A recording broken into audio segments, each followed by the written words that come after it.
জয় জগন্নাথ। কেমন আছেন সবাই? আশা করি সবাই ভালো আছেন। আমরাও খুব ভালো আছি। দেখুন আরেকটা নতুন ব্লগ নিয়ে চলে আসলাম আপনাদের সামনে। এটা রথের দিন।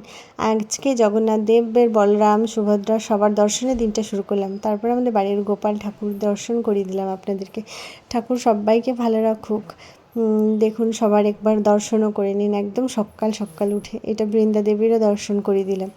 একদম সমস্ত কাজ সেরে আমরা রান্নাঘরে চলে এসেছিলাম। দিদিভাই ডাল আগের দিন ভিজিয়ে রেখেছিল, ময়দা নিয়ে মাখা শুরু করে দিয়েছিল। বুঝতেই পেরে গেছেন যে সকালবেলা নিরামিষ রথের দিন একদম লুচি ছোলার ডাল হয়ে যাবে।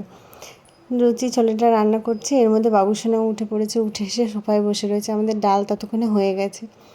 ডাল কড়াই থেকে নেমে যাওয়ার পরে ওই কড়াই পরিষ্কার করে বাবুসোনার আমসত্ত্ব, ওই যে আমের কাইটা দেখলেন, ওর আমসত্ত্ব বানাতে দেওয়া হয়েছে। এই যে আমসত্ত্বর আমটা জাল করে নেওয়া হচ্ছিলো, ওদিকে আমি ময়দা মেখে দিচ্ছিলাম। লুচি টুচি ভেজে রেডি করে আগে বাবুসোনাকে খেতে দিয়ে দিয়েছিলাম, কারণ ও আঁকতে যেত, ওর ড্রয়িং থাকে রোববার দিন।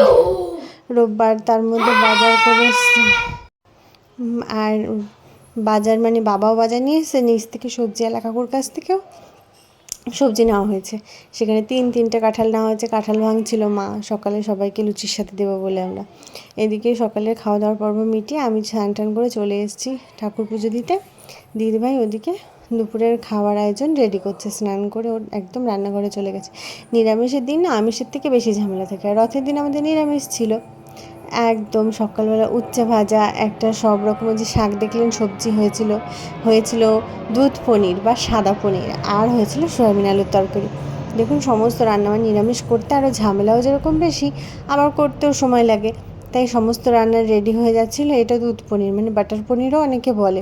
হ্যাঁ, আমরা বেশ করেছিলাম। বাবুসোনা খেতে খুব ভালোবাসে। আর ওই যে সকালে ড্রাগনটা দেখালাম, বাবা তুলে নিয়ে এসেছিলো, ওই ড্রাগনটাই কেটে দিচ্ছে। দেখুন আমাদের গাছের মানে আমাদের ছাদের ড্রাগন, কি ভালো কালার আর কি সুন্দর খেতে, মানে অপূর্ব খেতে। এদিকে দুধ পনিরও রেডি হয়ে গেছে, সমস্ত রেডি।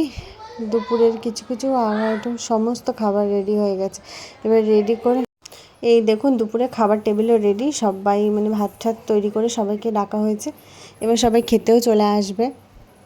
বাবুসোনার জন্য পনির তুলে নিচ্ছিলাম। ও তো শুধু পনির দিয়ে আর উচ্ছে ভাজা দিয়ে ভাত খেয়েছে, ও এত ভালোবাসে সাদা পনির খেতে। এরপরে বিকালও হয়ে গেছে, সন্ধ্যার আগে আগে বাবুসোনা এই যে ঠিক এই ছবিটা বাবুসোনা আঁকছিল। দেখুন তো কতটা কি মেলাতে পেরেছে। ও ড্রয়িং শেখে, তবে শিখছে সবাই ভালো, মানে স্যারটা খুব ভালো। এইদিকে সন্ধ্যা দিচ্ছিলাম, আপনারা শুনতেই পাচ্ছেন।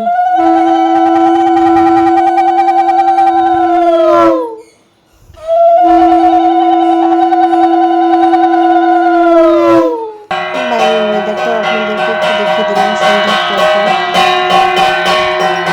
এবার হলো রাতের রান্না পর্ব শুরু হয়ে গেছে। সকালবেলা লুচি, দুপুরে নিরামিষ তরকারি করে, রাত্রে সবাই একটু খিচুড়ি খেতে চাইলো, তাই খিচুড়ি করলাম আমরা সবার আবদারে। দেখুন জগন্নাথ দেবের মহাপ্রসাদ কিন্তু খিচুড়ি, তাই আমরা খিচুড়ি রাত্রে করার চেষ্টা করেছি। কি আমাদের ঠাকুর ঘরে করে ভোগ লাগাইনি, কিন্তু আমরা করে খেয়েছিলাম। আবার একদিন সময় হলে করে ভোগ লাগাবো। আমাদের সমস্ত আছে ঠাকুর ঘরে ভোগ লাগানো, কিন্তু কালকে আর করে ভোগ লাগানো হয়নি। দেখুন পাঁপড়, খিচুড়ি আর আলুর দম রাত্রে সবাই খেয়ে নিচ্ছে। আমি আর দিদিভাই দিচ্ছিলাম, একটু ভিডিও করছিলাম। আর 11টা 12 সবার খাওয়া দাওয়া হয়ে গেছে, আমরা শুতেও চলেছি। সবাইকে গুড নাইট। প্লিজ পাশে থাকবেন, ফলো লাইক কমেন্ট করে যাবেন। টাটা।